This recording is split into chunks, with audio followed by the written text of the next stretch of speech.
Good morning, everyone. I'm Michael Brown, and this is the 2018 State of the College Address. We want to welcome everyone here with us at the Montgomery College Cultural Arts Center. We also want to welcome all of you watching online. Now, before I turn things over to Dr. Pollard, I do want to point out that if you are watching online, there are 3 ways you can participate this morning. You can email your question to stateofthecollege@montgomerycollege.edu. You can post your question on our Facebook Live event, or you can tweet your question at Montgomery Call using the hashtag MCSOTC2018.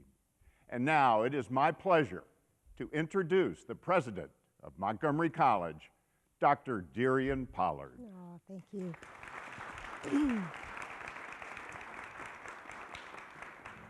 Well, good morning, everyone, and thank you, Michael, for setting the stage for us so well. Let me do up front what I typically do at the end. I really want to thank some of my favorite people at the college who make this event happen, our wonderful friends at MC2020, so y'all won't cut me off now saying that. And also want to thank our special events team for doing a wonderful job in keeping everyone organized and setting the stage for us. And obviously Dr. Megan Gibbons, who takes an idea and turns them into some words that actually make sense. So I want to thank her for that. And certainly to our campus here at Tacoma Park, Silver Spring, for being such a wonderful host today as we deliver this State of the College. I'd also be remiss if I didn't take the opportunity to acknowledge a couple people in the room. 2 of our trustees are here, our chair, Mr. Mike Knapp, who is here, and certainly our first vice chair, Ms. Gloria Aparicio Blackwell, who is here as well. And since she doesn't come too often to these things and really wanted to sit in the back of the room, I'm going to acknowledge my sweetheart here, Robin Jones, and she's promised to stay awake during this entire event. Yeah, you did. With that, so let me start off by saying welcome to the 2018 State of the College. It has been truly a year of adventures for us here. The college has experienced some tremendous highs in student success, some terrific recognitions, and certainly some fantastic visitors who've been to our organization this year. All in the midst of this, of hosting our Middle State Self-Study this year, and our accreditors, for whom I know, those of you who helped coordinate this, I saw Dr. Benjamin earlier, he and the other 2 co-chairs, that became an additional full-time job. So I want to say thank you all for what you did, and I think they deserve a round of applause. While much of the work for the college this year was very public, such as our Middle States accreditation visit, other things have been behind the scenes, but they've been no less important to us as an organization. This year, the college expanded deeply its partnerships with MCPS. The college was selected from a pool nationally of competitors to conduct teacher training that they will be doing to bring more para-educators to the front of the classroom. Intentionally wanting to diversify their teaching ranks, MCPS has asked us to help be able to do that by providing training and education to those folks who are supporting classrooms so now they can become teachers in the classroom.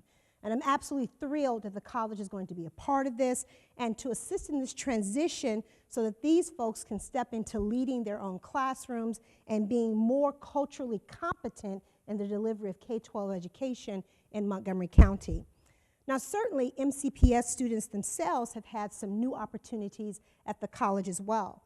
Our new early college program is beginning in the fall of 2018, and this will allow MCPS high school students to attend Montgomery College full-time, earning their high school diploma and also their associate's degree at the same time.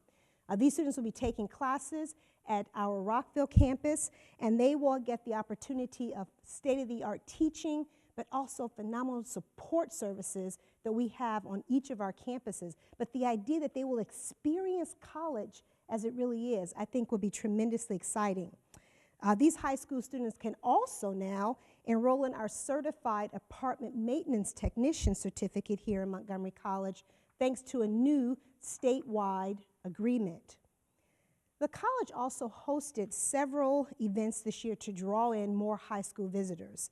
The statewide Maryland Science Bowl was held on our Rockville campus again, where we had 26 schools and 500 people in attendance for that. And our Germantown campus recently drew 200 high school students in a cyber competition, which was probably quite fun to watch. And certainly at our Tacoma Park Silver Spring campus here, they hosted 100 middle schoolers for the Every Girl Can conference as well. Now, expanding our relationships and partnerships with MCPS is an essential part of our academic master plan. This idea that we are going to be intentional in building those relationships, and it's going to be partnerships like this with MCPS that are going to be increasingly important as their enrollment is expected to expand by 7,000 students over the next 6 years. Our community engagement efforts have been expanded as well. We piloted with the Ethiopian Community Center, where we had 900 visitors come to the center and learn about the college. And we've also had online information on the college now available in 7 different languages. I think that's pretty exciting. Now, also this year, 24 Montgomery College faculty took advantage of teaching scholarships to improve their pedagogy. This was the first year of the Scholarship of Teaching Excellence Program. And we have several of those faculty members who are here with us today. I want to say thank you all for the work that you did in that. And I believe that they should be commended for the work that they have done in committing professional development time to teaching and learning and to improving student success. I know that our students will benefit tremendously from that, and I want to thank you all for the work you've done, and certainly Joan Nake, I know, who served as one of the developers of the program. We're quite delighted about that. And while our faculty are also improving, we also know that our facilities are improving at the college. A design firm has been chosen for the new math and science building here at the Tacoma Park Silver Spring campus. A few of y'all can clap for that. I know y'all excited. If you could see where I see, all the Tacoma Park people started smiling in the room, so it was quite exciting. We're moving ambitiously ahead with this particular project, and I don't think we have to remind anyone about how important equity is in our STEM fields. We look at our NASA Swamathon. We have students in that group who are a living example of what diversity in STEM fields looks like. They have made some incredible progress toward the next level of the competition this year at the Kennedy Space Center. So we have approximately 21 students who are traveling to Florida next week for the competition, and I fully expect them to win because this is a fantastic opportunity to build on their win from last year, right? All right. So the college itself, in addition to that, has been chosen among the top 15 online colleges this year, with 4 degrees entirely delivered online, and the college's instruction in online programs has grown exponentially. In fact, this fall of 2017, 28% of students took classes online. I'll also share with you that's about 8,700 online student enrollments, and the college has adapted readily to those needs. These are the kind of adaptations that Middle States was looking for. Now, speaking of wins, I could not let it go past because some of my favorite things to do here is to be actively engaged with our athletics program. So we have our Montgomery College Raptors men and women's basketball teams where they finished 5th in the 2017-18 NJCAA Division III Championship. And Montgomery College has 2 players named to the All-American First Teams, Colin Turner and Amori Lomax. Congratulations to them.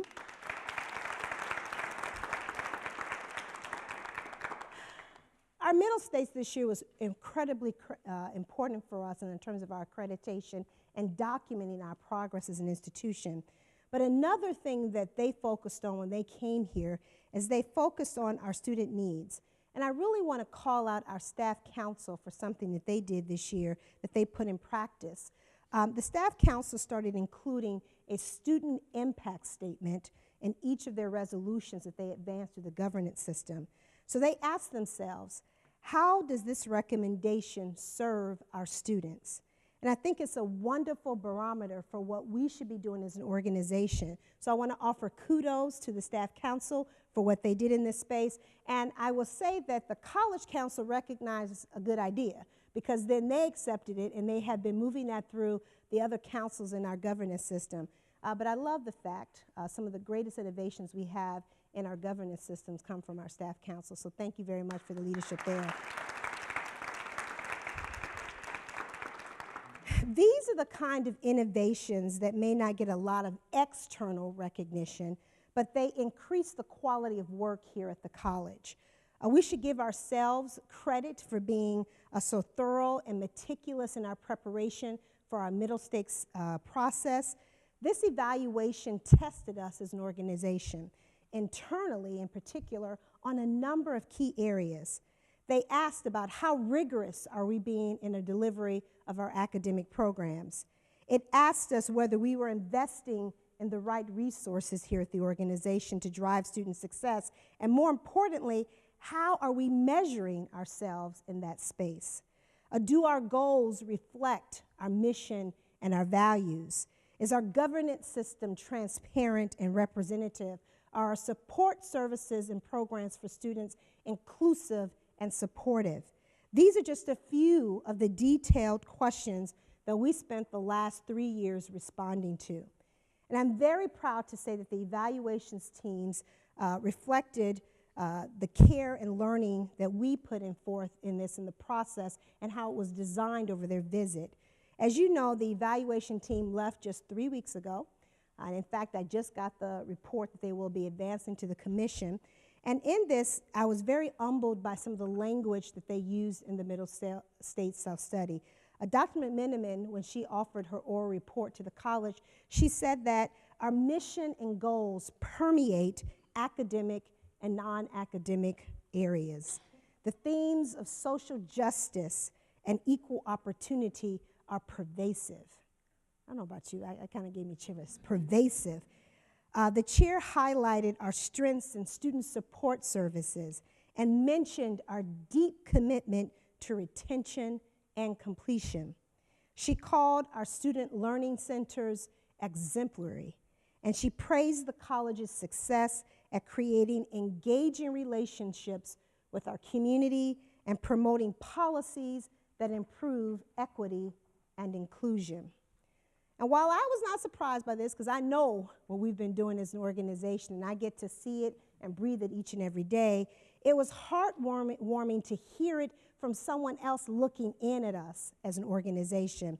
And they examined us against the standards of Middle States, and it was a rigorous examination.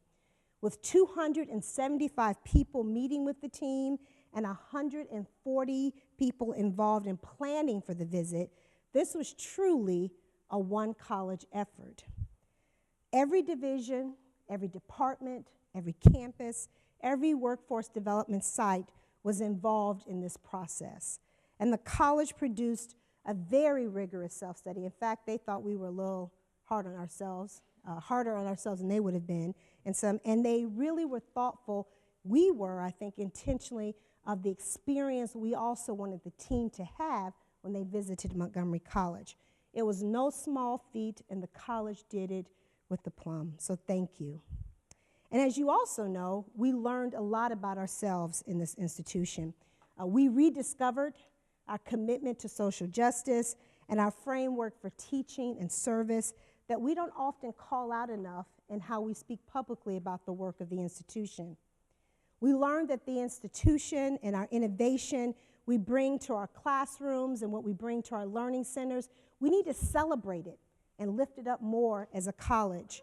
We learned that our assessment methods need to be improved, and that's something we already knew and have already started working on, but we already know that it's important to have that feedback and that internal validation as well. But the most impressive part of the review, I think, was the message from Middle States that they told us that we are serving students with quality academic and student services programming. Now, there was plenty of evidence of academic excellence all this year. First of all, the scorecard that we produce annually has shown some positive improvements.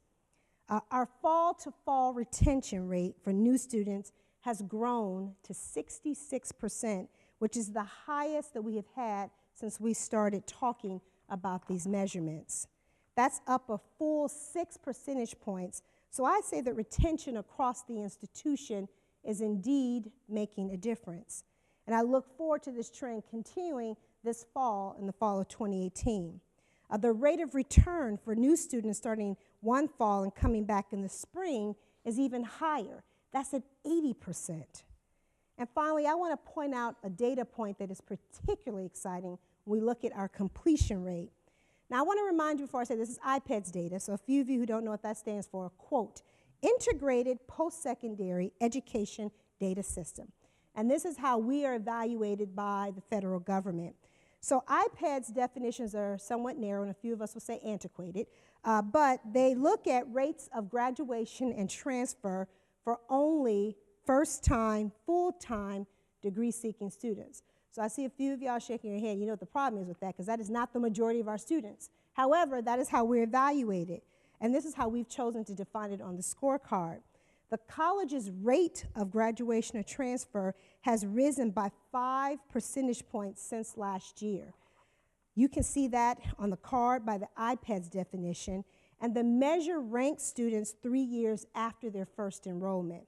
So we know that many of our students have a less direct pathway through the organization, and we also know that this is something worth completing as, celebrating as an organization. Yeah.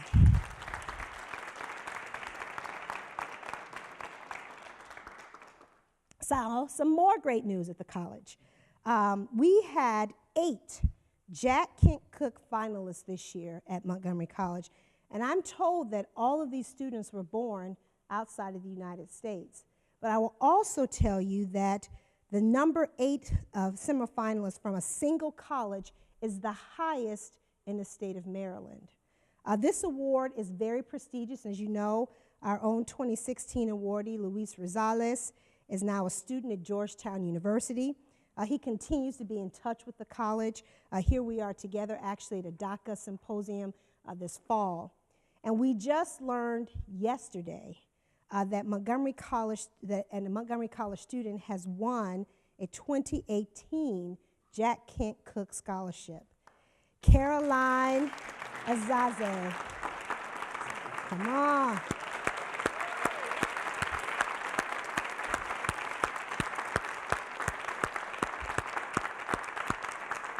I want to thank Professor Lucy Love, who does so much work with our students to help them be competitive in this. But let me tell you about why this is truly so remarkable. This award is worth $40,000 in educational expenses to complete the baccalaureate degree. And we also know that Caroline was the only winner from the state of Maryland. More importantly, yeah, go ahead, clap it up. This competition is tremendously competitive. I need a better word than tremendous. It is so competitive, as only 47 scholarships were given out this year. So this says a lot about the quality of our students here at Montgomery College and the hard work that goes into helping them be successful in their future endeavors. So congratulations again, Caroline. However, she is not the only national winner that we had this year. There were 9 other national awards conferred on Montgomery College students this year.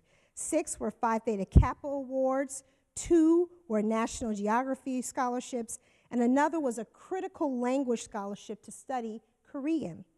For those students, these were very competitive from all across the country. And the college's Phi Theta Kappa Heights Scholarship winner was only one of 10 students to receive this award out of 3,100 applicants. That is tremendous. Let's give him a round of applause for that.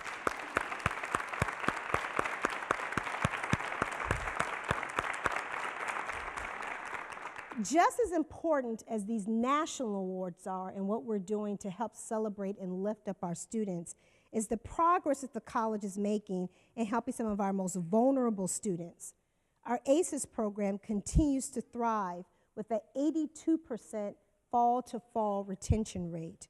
And our ACES students have a higher mean GPA than non-ACES students here at the college. And as of summer 2017, 99 of these students have graduated from Montgomery College, and 42 of those students have transferred to four-year institutions.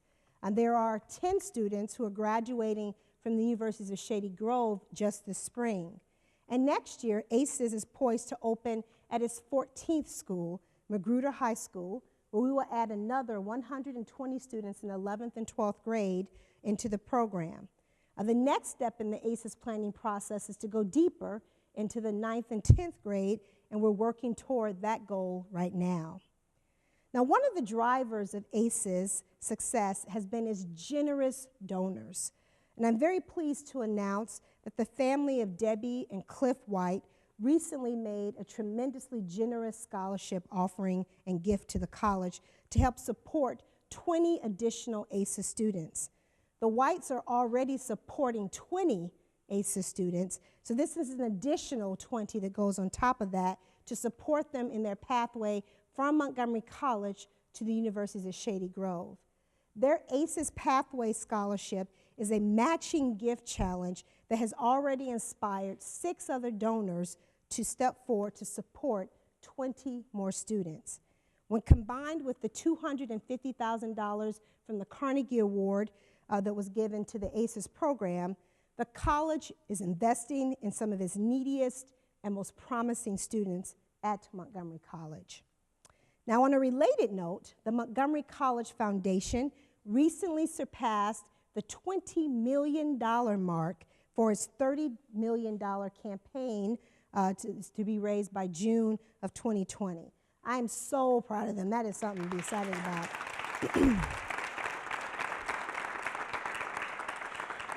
They provide opportunity and they support the excellence that happens in our classrooms and our support areas of the college. And by the way, in honor of some of our longest and most generous donors and supporters of the college, the new Math and Science building here at the Tacoma Park campus will be named after Isaiah and Catherine Leggett's. Board took action on this past month, and we're quite excited about that. Their legacy of advocacy and personal generosity to our students deserves this recognition, so we're quite excited to do that for them. Speaking of supporting students, the college's Achieving the Promise Academy is continuing to grow. Another initiative of the Academic Master Plan, the program has nearly doubled to 259 students active in one-on-one coaching this spring. The ATPA has also been running a pilot of embedded coaches in 185 sections of courses here this year.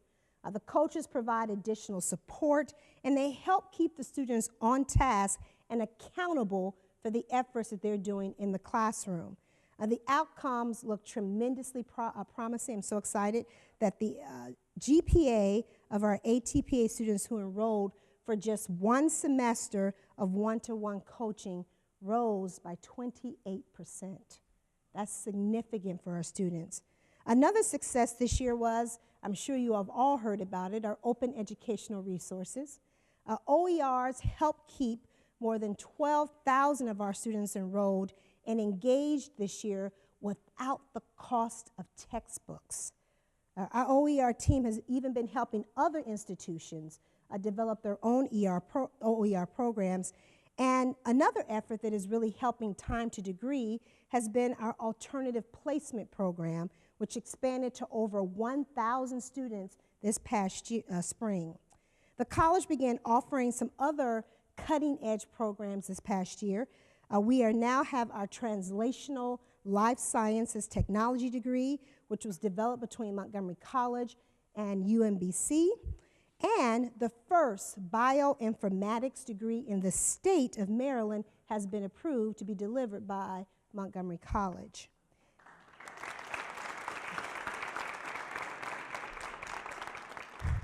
Now, a few of us are probably wondering, what is bioinformatics, right?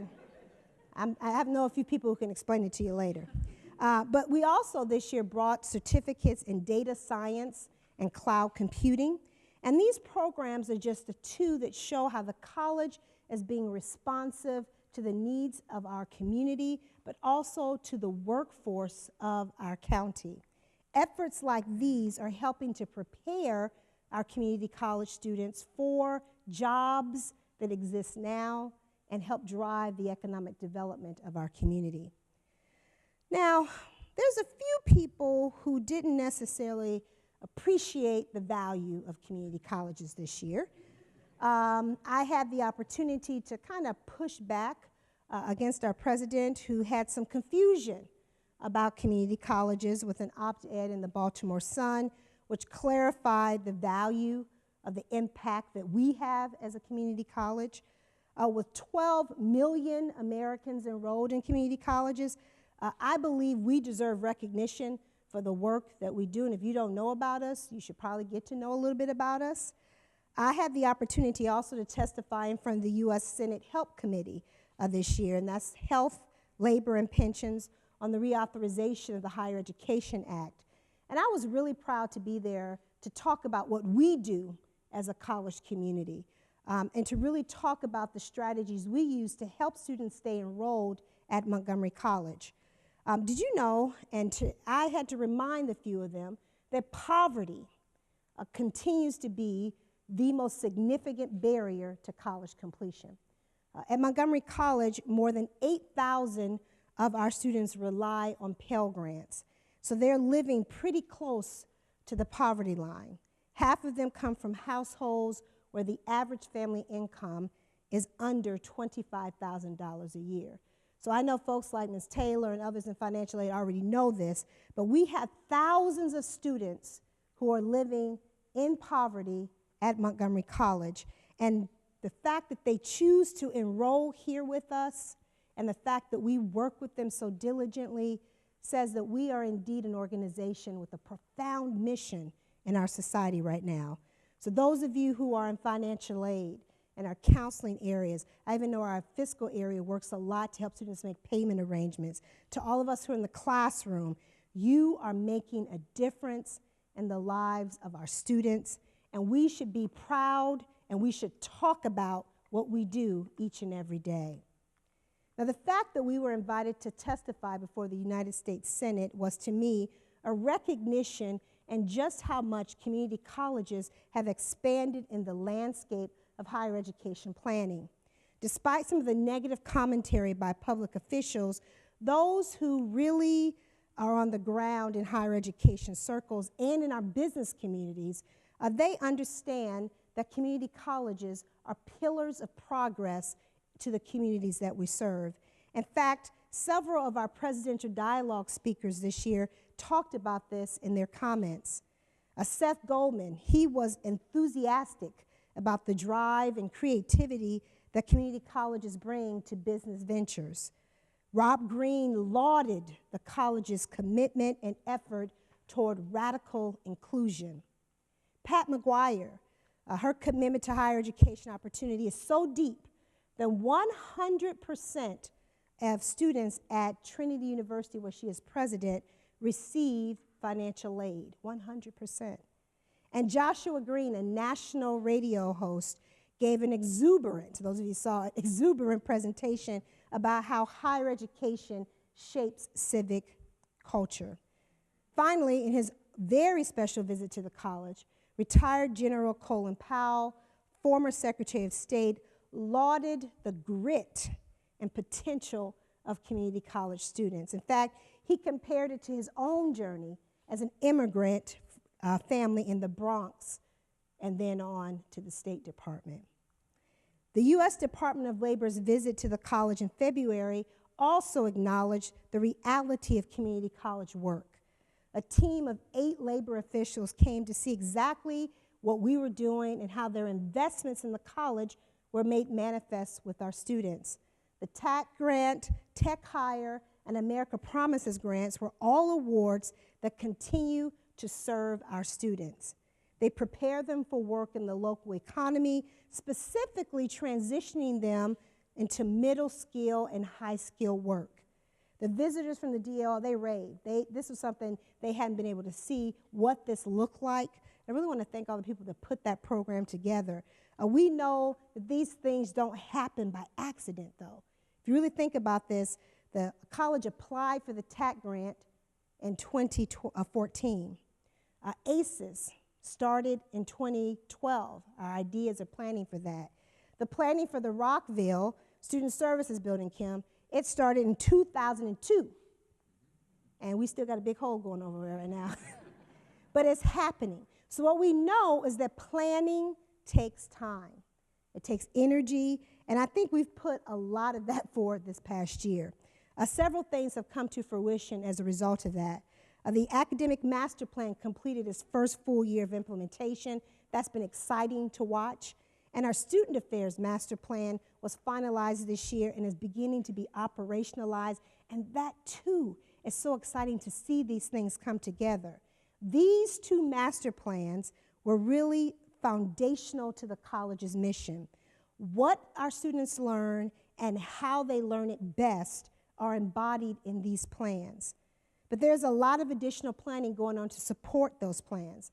A facilities master plan, an advancement in community education master plan, an IT master plan, a professional development master plan, and a master plan for equity and inclusion. Planning in facilities is very active as always, as we know with our math and science building here at this campus moving forward. And we have numerous important maintenance projects that are underway on each of our campuses all over the college. Our plans to connect further with communities in need include the notion of a pop-up community engagement center, which is now being piloted, as I mentioned earlier. Our professional development master plan was finalized just a few weeks ago with the intention of expanding career pathways for all employees through the organization with development and skills. The equity and inclusion master plan is getting off the ground, but it undoubtedly is going to influence how people, both students and employees and those with whom we do business, experience that work. And thank you, Dr. Bright and Ms. Bland, for the work you all are doing in that space. And since technology touches everything that we do here at the college, there's not one thing that it doesn't touch. We have to be very deliberate as we guide and plan to use our resources efficiently and effectively. Synchronizing, though, all of these planning efforts is what we're doing right now. The goal is to end up with a much more integrated planning process than we have had thus far.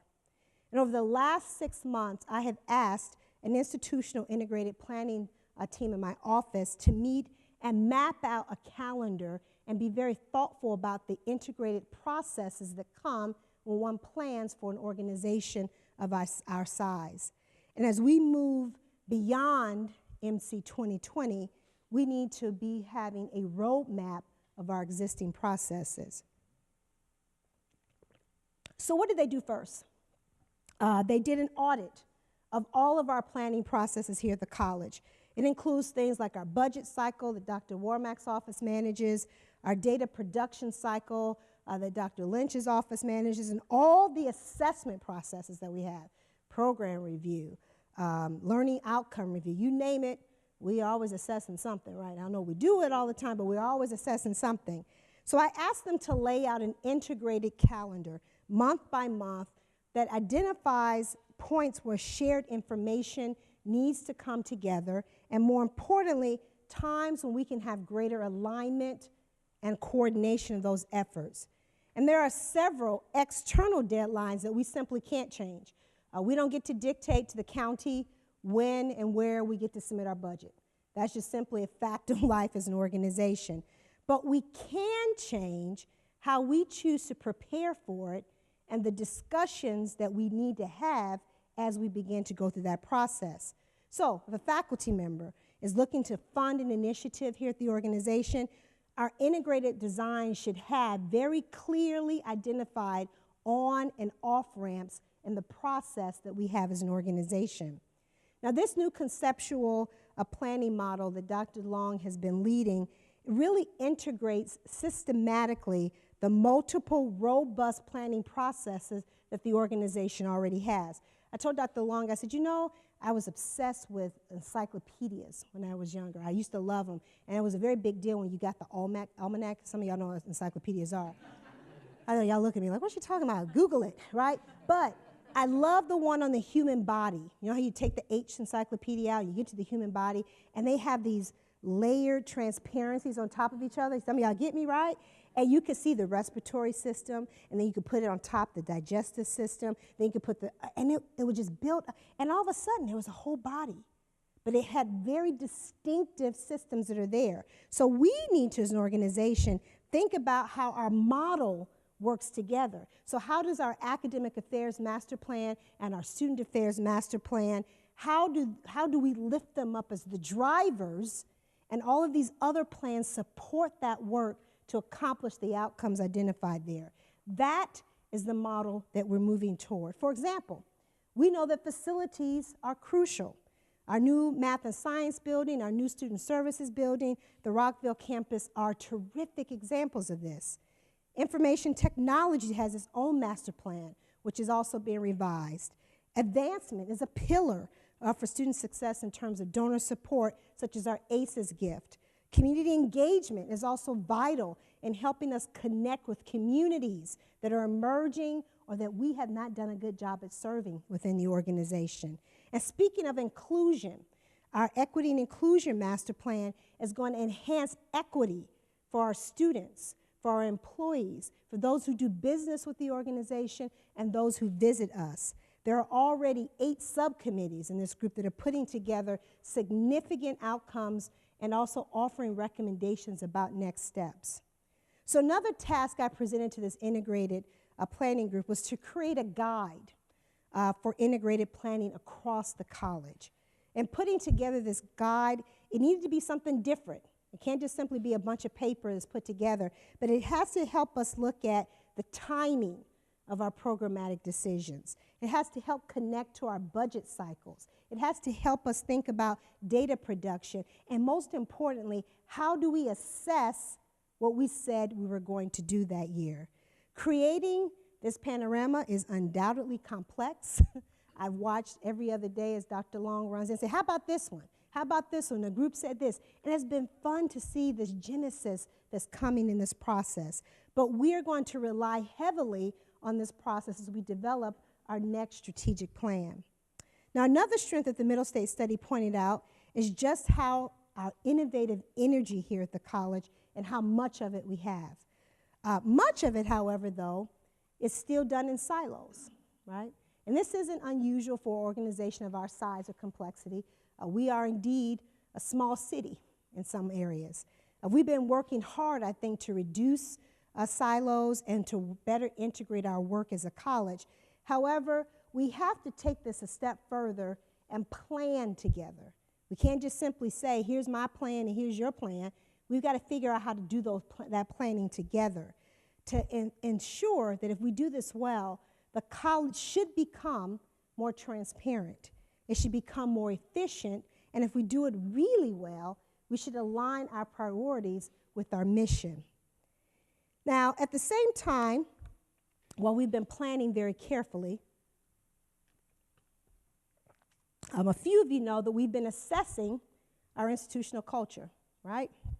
And I don't know about y'all, but if I get about one more survey, because we've done the equity survey, done the employee engagement survey, we've done the ethics survey, we did a survey to students, we have the ombuds, and Julie does a fantastic job every year producing a report. So I've been wondering, like all of you, what happens next?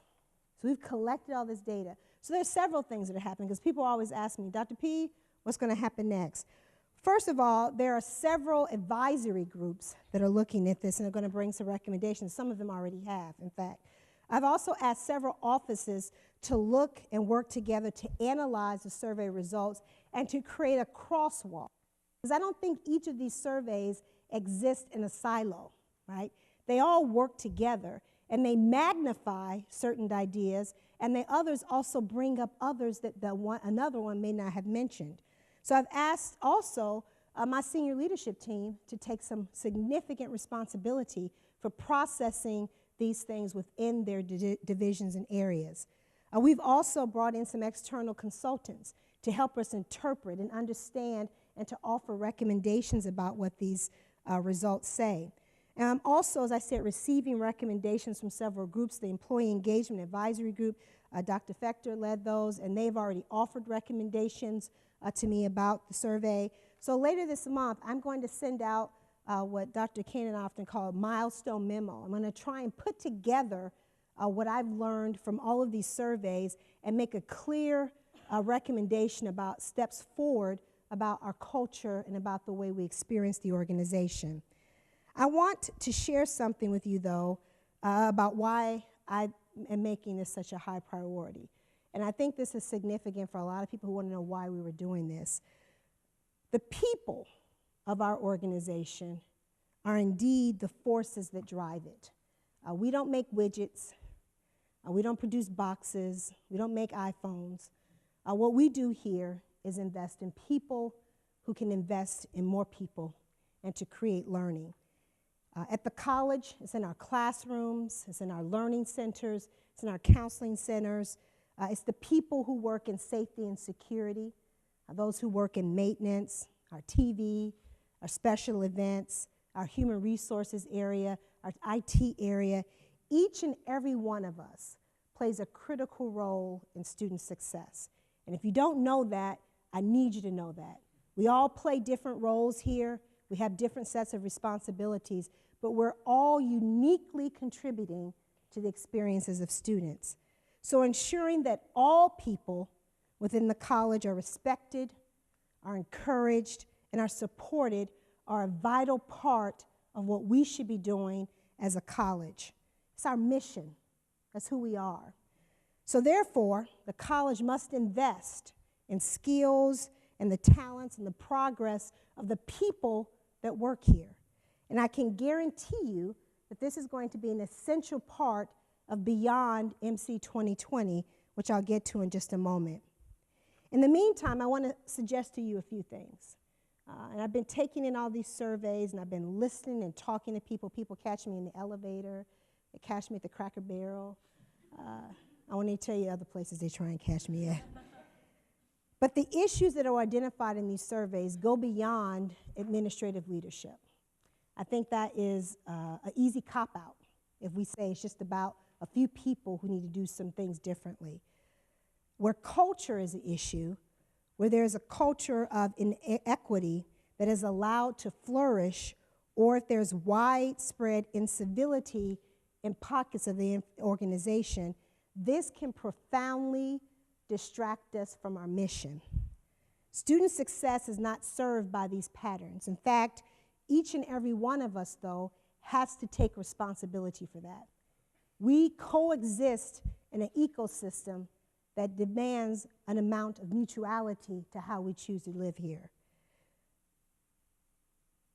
It's not just an administrative problem. It's not a campus problem. It's not an employee group problem. It's not any of that. It's all of us working together.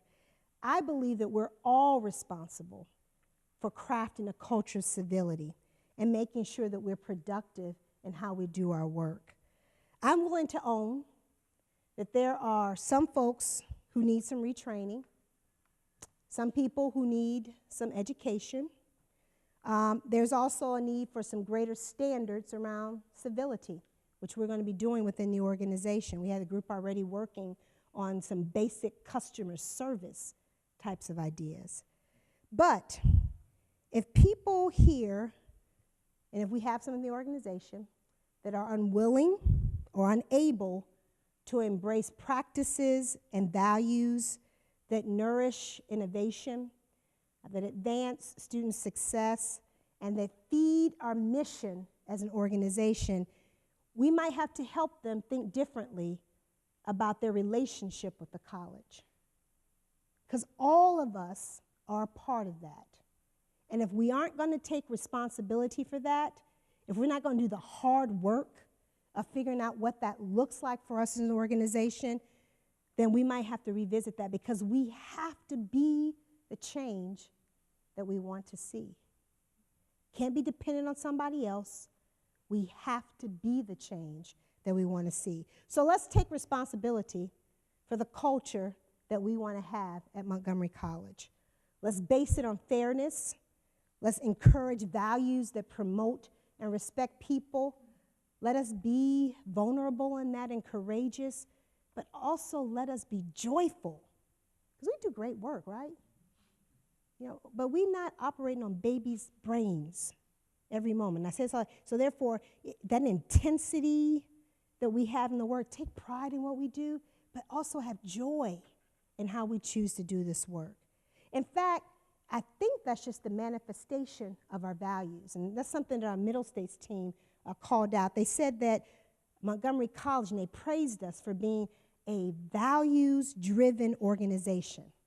So our institutional climate and culture should be a reflection of those values that we extend to our students.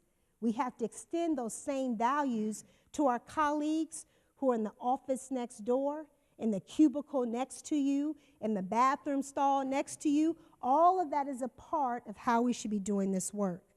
I think we've done some good work in this space thus far. The surveys were a good first step, because that was just one step, y'all. We won't be doing a whole lot of them all at one time again. That was the first step. Our Equity and Inclusion Office is another step. Lifting up our governance system is another step. Having our ombuds is another step. Investing in professional development, that's another step. So the feedback that I've requested from the people who are looking at these surveys results is another step forward. So while I don't believe that change is all going to be immediate, there are things that are happening, but it takes time. And it takes that planning that we talked about earlier. So what's the connection between integrated institutional planning and institutional culture? I think, besides being the title of the speech, it is the work of my sabbatical, Beyond MC2020.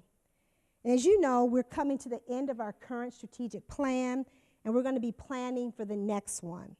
And the vision of the college for the next decade will rely on several tools that I've talked about thus far.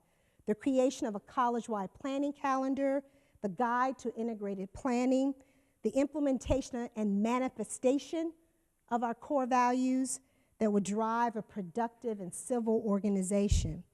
And I believe these are so essential that I chose to focus my sabbatical time on them, to think through them, to get away from the day-to-day work of what it is to be a college president. But I think I want to spend time in planning on looking at sustained analysis of what the future is for Montgomery College. At the top of my thinking will be ensuring that all of our planning efforts complement each other. We can't plan in silos or circles. We have to bring them together. I also am going to turn my attention to what I call a series of disruptions that are upon us right now, and how do we plan for them? These are things that upend our processes or patterns that we've come to expect as constants, but they no longer are constants. Some of our local level disruptions is that this year we will elect a new county executive.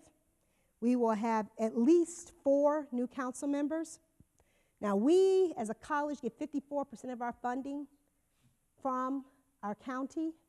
And if you don't consider the fact that we have new elected leadership as a disruption, I'm going to need you to rethink that, right? Because this is a significant issue for us as a college. We also know that there could be a change in enrollment patterns at Montgomery MCPS. We already know that they expect increases in tuition, but in enrollment. But what about immigration patterns in our county? As we start to see changes in the federal policy, how will that impact what we see here in Maryland? Other things could be unexpected. 2 years ago, I never thought I'd be talking about white supremacy as a forefront of dialogue that's happening in our community, in our country right now. I never thought that I'd be talking about and being part of discussions about DACA and how students are being kept out of educational systems right now. I never thought that. So that's a reality that we're existing in, none of us could have planned for. And I never thought that I'd be in a moment where the value of higher education is being questioned, where people actually wonder, do you need to go to college? I never thought that we'd see outright hostility toward programs like SNAP, the translation food stamps. That's what I called them when I was in college and got them, right? Nobody knew that we would be living at this moment. We didn't know that we'd be having direct conversations about the value of public K-12 education as well. So as a result of that, we have to think about how these so-called political disruptions are impacting demography and the things that are happening within our community and, dare I say, our campus. One example of this is something that caught my attention. The World Economic Forum recently reported that by the time today's grade schoolers enter the workforce, that's our son, by the time he enters the workforce, 65% of them will work in jobs that do not currently exist.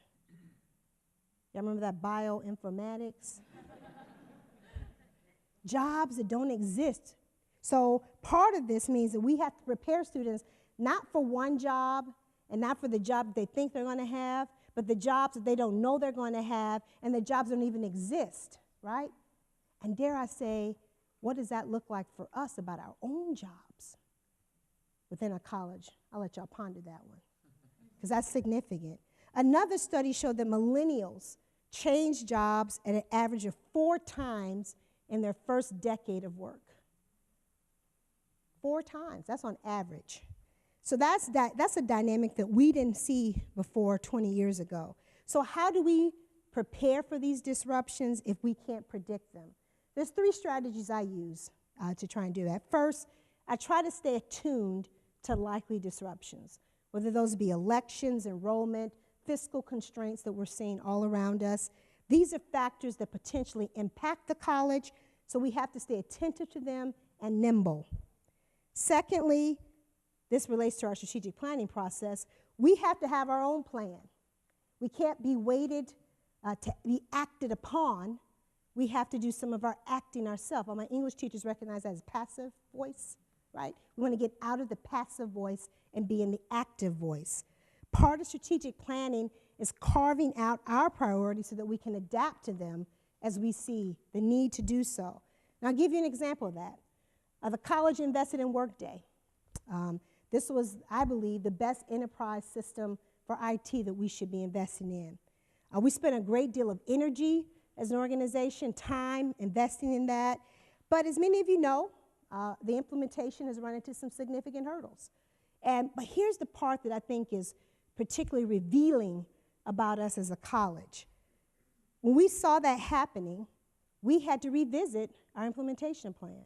We had to think deeply about how we were going to solve that problem, and we were going to be responsive to that as an organization. So we knew that this was something that benefited students, it would benefit our employees, it would benefit our systems, but as a college, we had to put some additional resources toward it. We had to slow down what we were doing to rethink the very nature of how we had chosen to do that. So for us, I think we have to keep our priorities clear, but also be able to adapt when needs occur.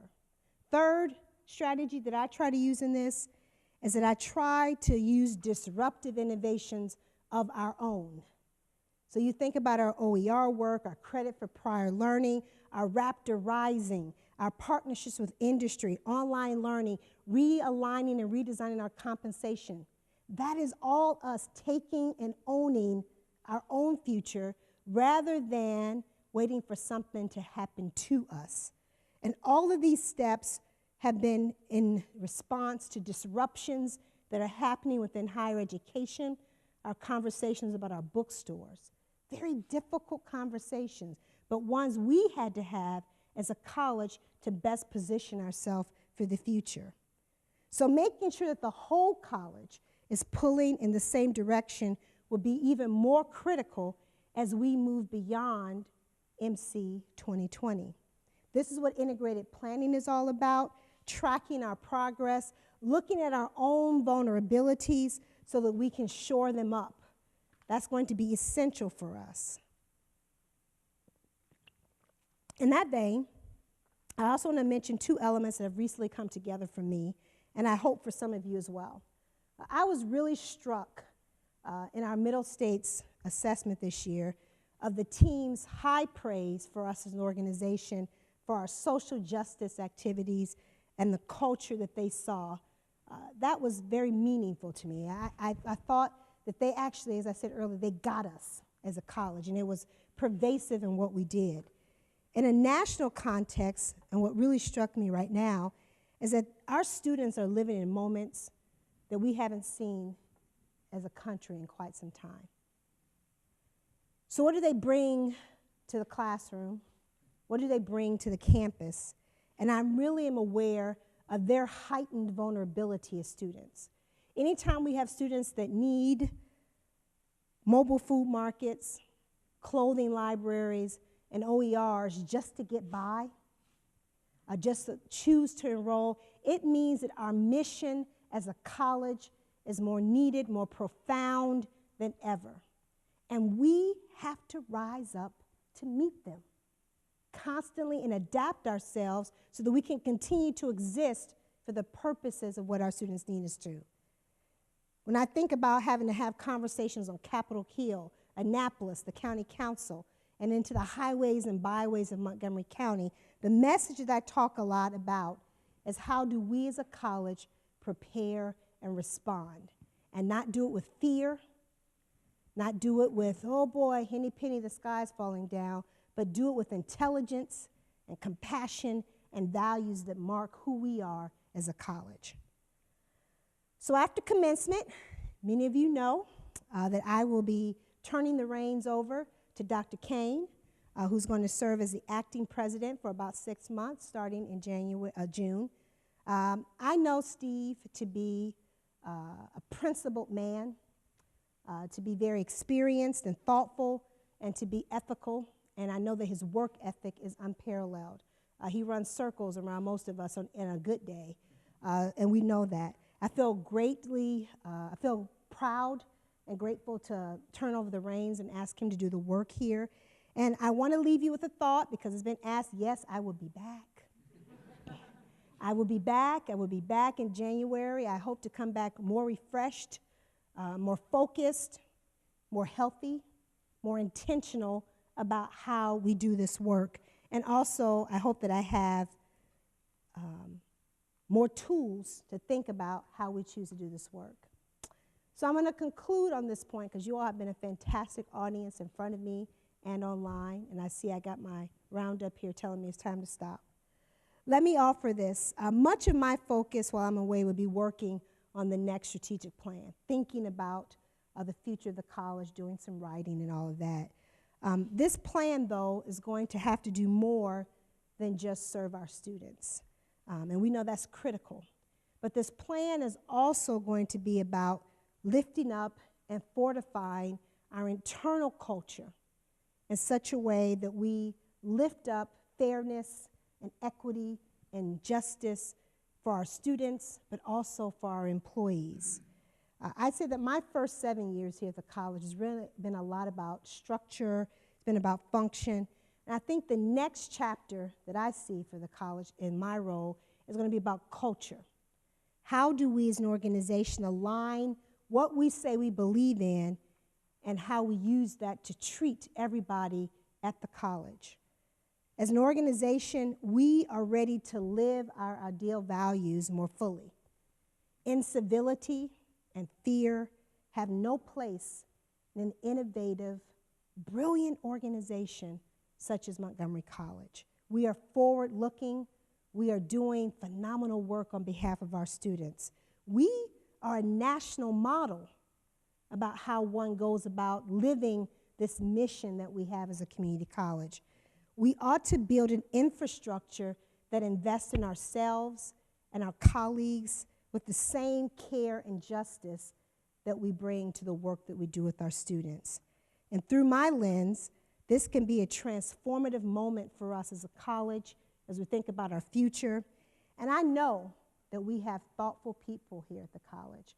I feel it each time I go on each of our campuses, and I know that all of us believe in paying it forward. So I hope that we remember some of these ideals as we move forward, and I look forward to helping you plan for the next stage of Montgomery College beyond MC 2020. Thank you all very much.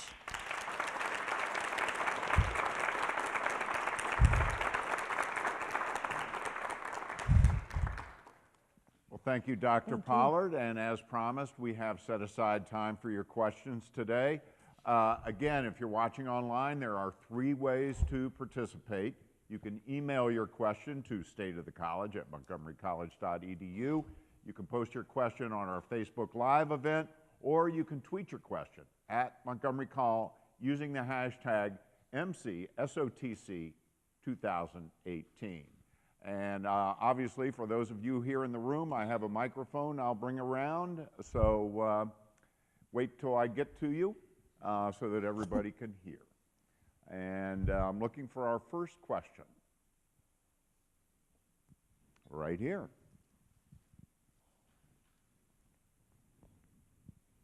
Dr. Pollard, as a president, you have been open, transparent. You're a president that kind of knows everybody at the college.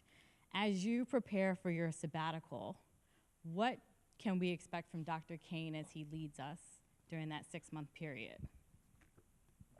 Thank you, Tracy. I wish I did know everybody at the college.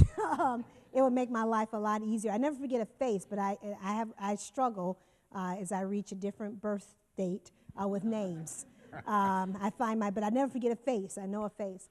I suspect those of you Steve Kane's been at the college almost 30 years. Is it? Yeah. So I think the same Steve that you see is the same Steve you're going to see all the time. Hard worker. Engaged. He's going to try and stay out. Actually, because those of you, the moment I started talking about the sabbatical, you would not be so unsurprised to find out that Dr. Kane had put a section on our weekly meeting to start talking about things. Those of you know he's a planful person.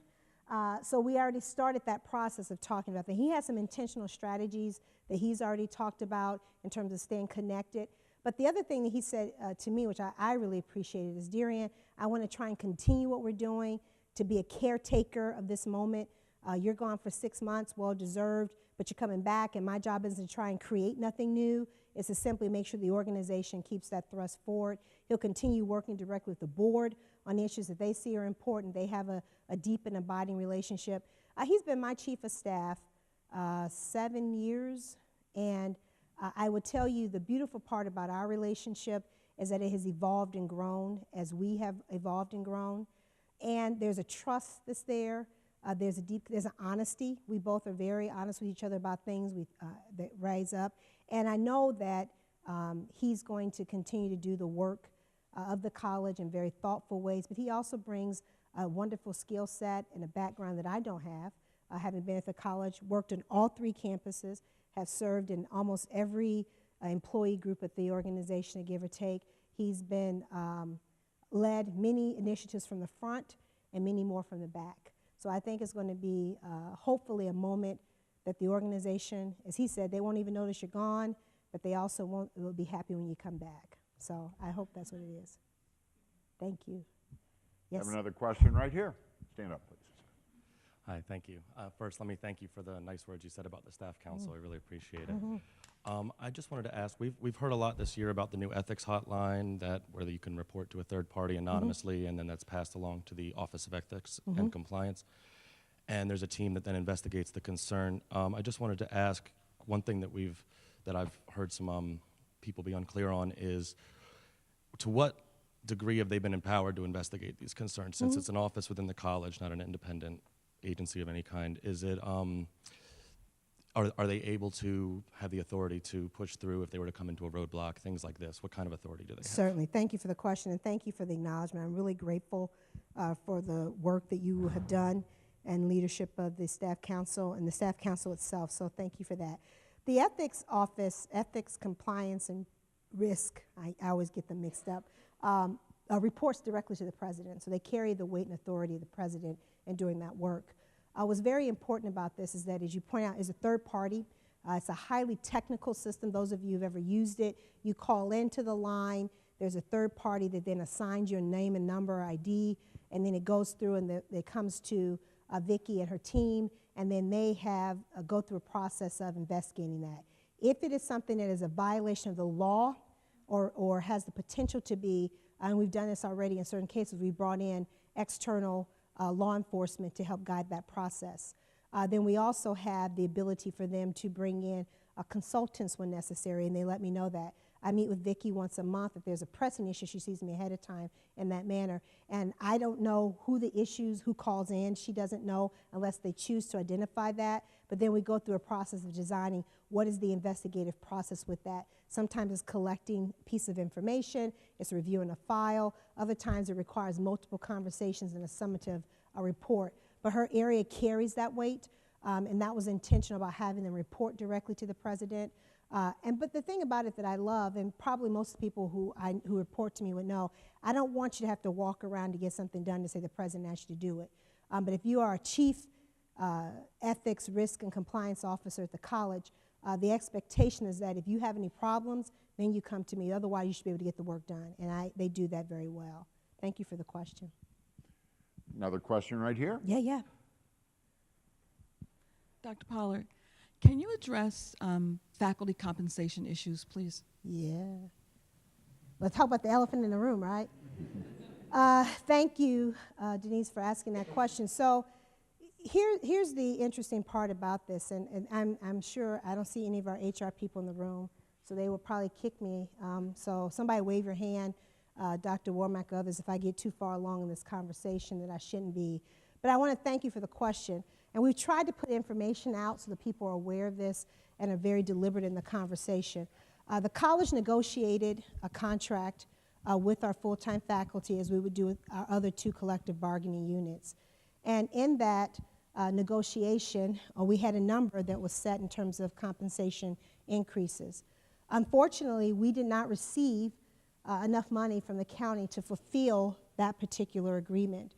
So we have then a clause in the contract with faculty where the college declares a financial exigency and that we're unable to meet the obligation that was there. We've proposed another amount, and be very clear, and the board, I actually just had this conversation, so I hope I'm not talking out of school. We want to provide the salary increases that we have. We've been sitting on it for a year almost. We want to provide that and be done. We cannot provide, though, at the level to which we agreed. And as we did last year, we came back to the table and brought that to say, can we figure out something? I'm sad that we are at a moment where we are here 8 months into the semester still trying to figure this out. I'm sad with some of the other things that transpire, but I also know I have to honor a process. I believe that there is an easy solution to this, but I also know that there's often a lot of complexity that goes into that. I can say in the 7 years that I've been here now, almost 8, we provided salary increases in every year except one. That first year I was here, I think we did one-time bonuses. After that, we have worked and advocated with the county to do that. In fact, it has been pointed out to me several times by our county that we have provided over double-digit salary increases for a total of 7 years, and it suggested to me that there is unsustainable. So we're trying to figure out what the future looks like. I appreciate your courage in asking that question because I know it is the elephant in the room, but I would certainly like to see this resolved as soon as possible. Thank you. Hi, Dr. Pollard. Hello. With the broader mission of the community college being all things to our people, and with the number of students who exit foster care and don't have anywhere to go, and the nuances of student housing, is there consideration at any point for the community college to become a safety net to kind of catch the number of young people who exit foster care, don't have anywhere to go, where we're not only feeding and clothing our students, but we're kind of also providing student housing for them and education so that they can be productive people of society? Thank you, Mary, for that question. What I will offer to you is that about 2 years ago, we started conversations about this. I had some students informally in some forum that I was in started talking about housing. And we started thinking about what would that look like. About 17 to 20% of community colleges in the country provide some form of housing for our students, for their students. They're typically in either large urban areas or they are in rural areas because of the geographic span that they tend to support. So as a matter of fact, when we did the student survey this fall, we actually put that question on there to ask students, and then we're going through a series of focus groups right now to know what that looks like. I went to college and stayed in residence halls. I was an RA while I was as an undergraduate. And I know the value of what that means, particularly as someone who went to college and before I moved off to my own housing, that meal plan ensured that I got fed, except Sunday nights when we had to go to Hickory Park to eat, right?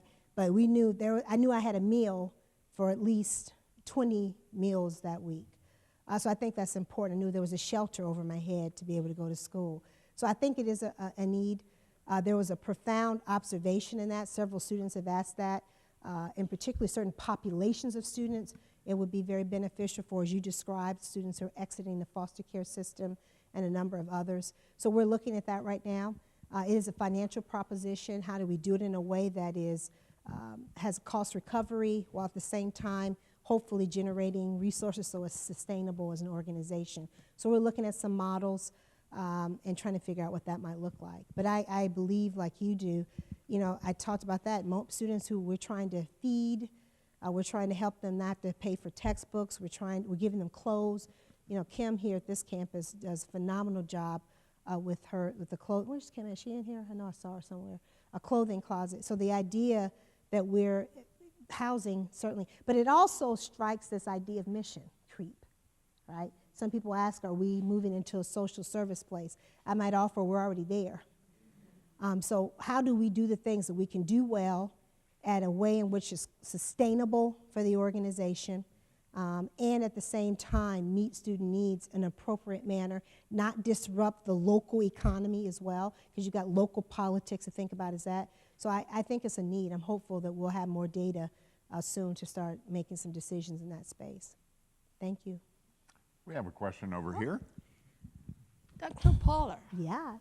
I remember when it was, while you were talking and how inspiring you were with your words today, and thinking about there are some colleagues that were in the search committee when we were searching for the new president for this institution, and have seen you all that progress through all these years. I am very proud to have a president like you leading this wonderful organization that was a home for me when I came from Venezuela, and now I am at the University of Maryland, and then back again here with this institution, that every moment that I see the progress being done by every one of you, it is commendable. I wanted to express to you that it's a well-deserved time away. I know that it's going to be more writing, so it's well-deserved. And I know we're going to be in great hands with Dr. Stephen Kane. He has a very thoughtful individual. So we are excited that you are taking some time away, because that bring more ideas for you, so more work for everyone.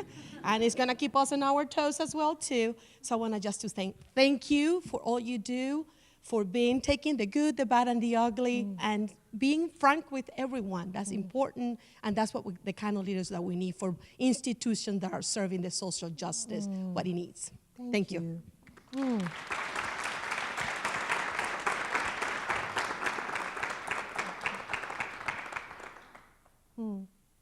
I got nothing to say after that. Thank you. All right, well, we have our first question from the web, and it's lengthy. This is from Sally McLean. Miss Sally. It's titled A Statement/Question. Statement. Recently, NPR stats were given for college students living in shelters or on the streets. The report said the numbers were much higher than those in four-year colleges. We faculty and staff need to be reminded of such stats and issues. Question. Due to the increase in population points north, west, and east of Germantown, can MC offer more courses on the Germantown campus? And then she goes on to say that she has taught part-time English at MC for 17 years, and she feels like her English course offerings are less and less. Some of my students from Poolesville and Damascus have to travel to Rockville to get the courses they need. Last year when I was on the faculty senate, I heard many other disciplines repeating the same concerns. I plead for the Germantown campus to have more courses and offerings. Thank you, Ms. Sally, for that, and obviously your first comment relates directly to what Dr. Robinson raised, so I think I covered that a little bit. But let me talk to you a little bit about the second part of your question. It's a highly complex one because there's several factors that go into the development of a schedule. First is the realization that we have to be responsive to enrollment. So one of the things that we probably have not talked enough about as a college, because while we have 56,000 students, roughly 30,000 of them who are, would be actually 26, I believe it is, who are FTE, 26,000. The reality about that is that we've had an enrollment contraction. And we are an organization that provides and responds to enrollment and how we choose to deliver courses. That's the first thing. Secondly, probably equally important in this, is that an organization, we have to figure out how to do that in a fiscally sustainable way. So that also means that we have certain thresholds that we have to meet in order to have courses that go and how we deliver them. A third, and probably more importantly, we have to have a systematic way of trying to figure that out, which is why then, Sally, we decided to make this one of our ATD projects around scheduling. Because one of the things that we found out, and we know this nationally, when I was a chief academic officer, I can say this, I haven't talked to Dr. Rye about it, scheduling used to be an art form. It was what felt good, what happened the previous semester, and therefore you just kind of repeated it. And you kind of, we literally called it before we started scheduling, let's roll over the schedule. Because we would roll it over from the previous semester. Do we call that here the same thing? I don't know if we do. We would say, let's roll over the schedule, because then we'd roll it over, and then guess what? That would become the basis by which we made decisions about what was offered the following semester. And then we also had a whole series of deals we cut. Certain number of students need these courses for transfer or graduation. We're going to deliver it here. Sometimes we need to figure out, and we actually had 5 or 6 criteria. I've talked to Dr. Rye about this extensively. Graduation, transfer, students need them for financial aid, all the issues, there are probably about 5 or 6 different reasons why you decide to let a course go that may be running low. Then you have to balance it between what's happening in all 3 campuses. You have to figure out where the students are concentrated at. You have to figure out how you make load sometimes for folks when you may not, in areas or programs that are contracting in enrollment, means they're not growing, they're getting smaller. So you have to balance all of that out. And what we come to find out is that scheduling really doesn't have to be an art. It should be a science.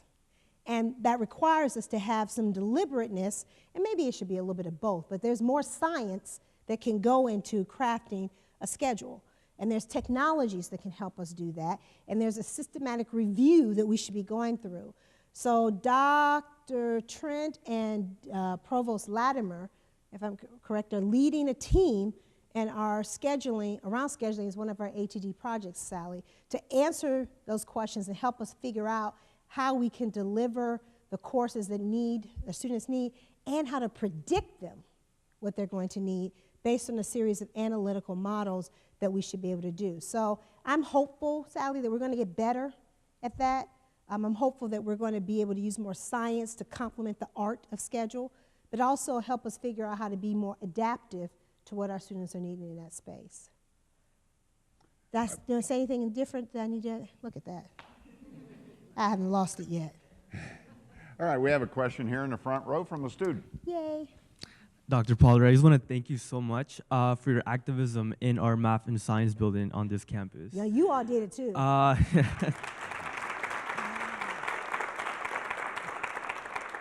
I remember from last year during our town hall with the community, I remember those moments in basically engaging everyone to be supportive of our math and science building.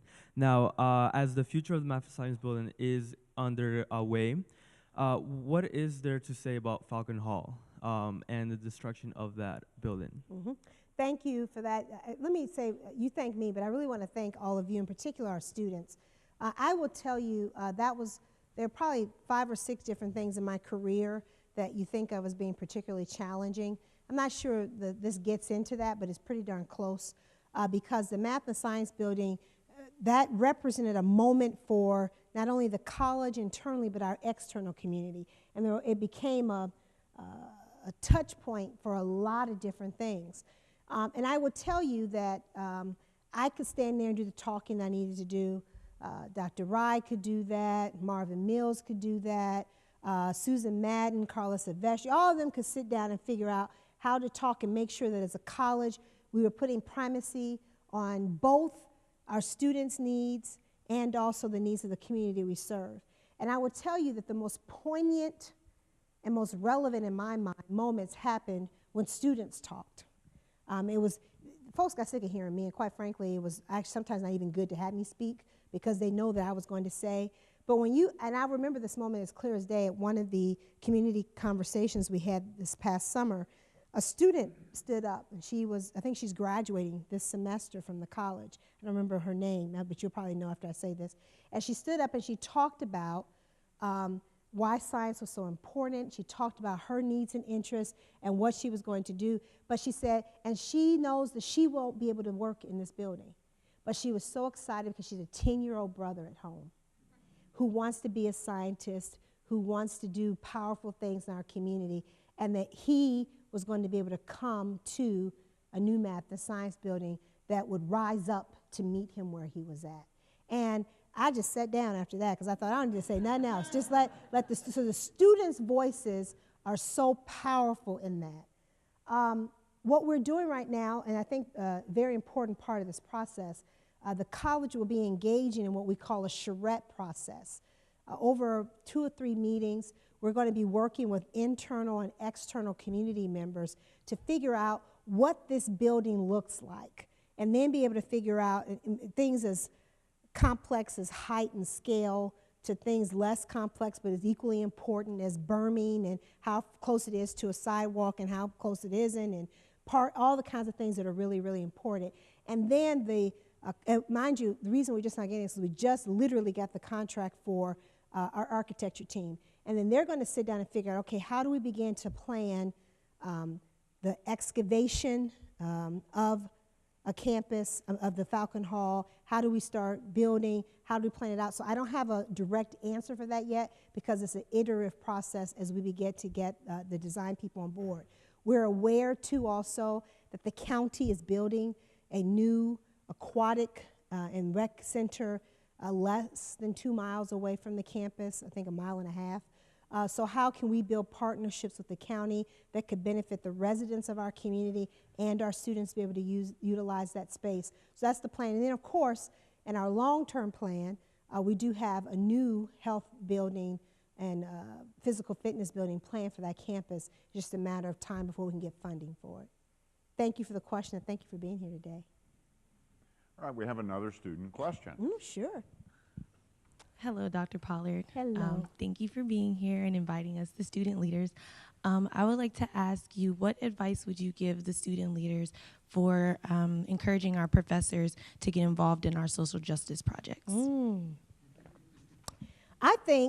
I suspect you have probably asked them, but I've learned not to make that assumption. And I think sometimes we think we put a poster up or we send out an email that was an invitation to somebody to be a part of something. All that did was notification. But I think about those moments in my life where truly transformational things have happened is when people extended an invitation to me and they walked over to me and they said, hey, DeRionne, this would mean a lot to me if you would come.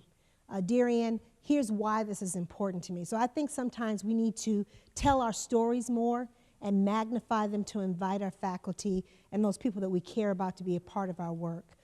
Sometimes we have to recognize that our social justice issue isn't somebody else's social justice issue. And I've had to learn that the older I get, the more I appreciate that fact that there are multiple ways of seeing justice in the world, multiple perspectives, and sometimes we have to own that there are different ones that exist, and it may not be the one that I shared. The last thing I think is we also think about when we plan these things, do we plan them with the audience intended in mind?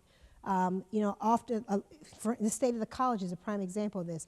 We offer it now, but I know a clear majority of faculty will have to see this on repeat later on MC2020 because they're teaching right now. Or they may have ex-committee meetings. So I think it's a combination of factors, but I guarantee you, and I see it time and time again from our outstanding faculty, you ask them and invite them to be a part of something, and they know how much it means to you, I suspect you'll see a greater participation in that. Thank you for the question.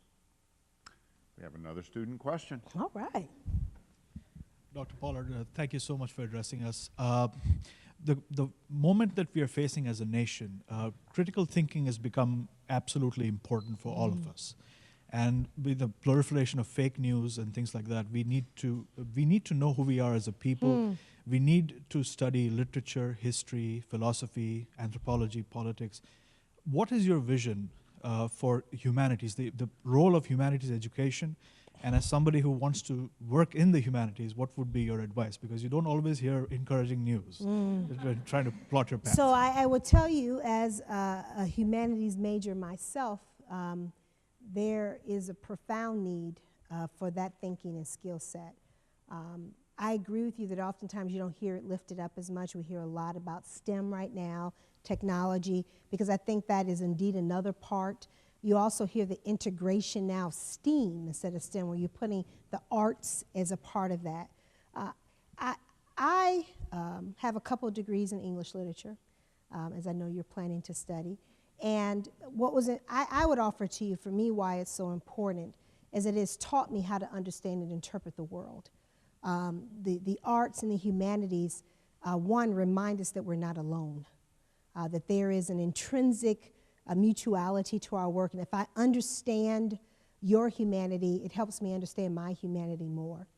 I think that, unfortunately, we're not living in a time, we're living in a very selfish moment right now, where most of us tend to view, or many of us are viewing our lived experience as the only lived experience that's worth valuing. So how do we get to a point where, as a society, we evolve in that perspective? I think we need more humanities now more than ever. So I think a part of what we need to be doing, that's why I love the work of our global humanities. We received a grant from the NEH on this, and they've been doing phenomenal work of infusing both humanities and global humanities into the curriculum. They're doing it in professional development. They're talking about faculty, about how we do this. Some of the programs that we have, we're able to place students and faculty, some of the national institutes and libraries of our community. The beautiful part about living so close to Washington, D.C., is that we could do this. I keep thinking, God, what would it have been like to have an internship at the Holocaust Museum? Or I had a student who, when I taught a seminar, who was worked at the library, and she brought me back these beautiful cups about libraries. I couldn't exist without a book, which is so, anybody who knows me, I can't exist without a book. So I think there is something very powerful about that. I think we have to figure out how to ensure that it's not lost. And it's going to be students like you who do that, who are going to go out. And we have to figure out how to translate, to be quite frank, I think, what we do and why we do it to audiences who may not understand that. And right now, I think a lot of Americans don't use critical thinking skills. Enough Americans don't read enough. And the things we choose to read, we surround ourselves with people who look like us, who think like us. Therefore, we read the things that look like us. And all of a sudden, we wonder why when we hear somebody else's lived experience, it becomes something completely different than what we know. So I think you're onto something, and I'm looking forward to you and your generation solving it. All right, we're almost out of time, but we do have time for one last quick question. Okay.